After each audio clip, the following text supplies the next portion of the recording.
நான் இப்படி இருந்தது தப்பு, நான் சரியே இல்லைன்னு உங்கள் மேலே நீங்களே கோவமாக குறை சொல்லிட்டு இருக்கீங்களா? உங்களுக்காக மத்திய 9:12 இயேசு ரொம்ப தெளிவாக ஒன்று சொல்கிறார்.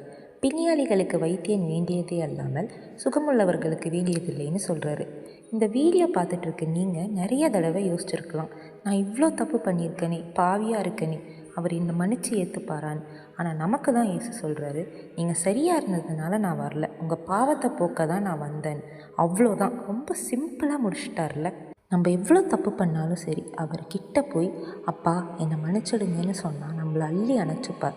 நம்ம குறைங்களை பார்த்து அவர் நம்மளை தள்ளி விடலை, இன்னும் நெருக்கமாக தான் வரார். இனி உங்களை நீங்களே தப்பு சொல்லாமல் அவர் இருக்க நம்பிக்கையில் இந்த நாளை கடந்து போங்க. அவர் எப்போதும் நம்ம கூடவே தான் இருப்பார்.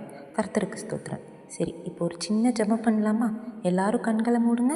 இயேசுவே, நாங்கள் எங்களையே தப்பான ஆளாக பார்க்கும்போது நீங்கள் எங்களை அப்படி பார்க்கலன்னு இந்த வார்த்தை மூலயமா புரிய வச்சதுக்கு நன்றிப்பா.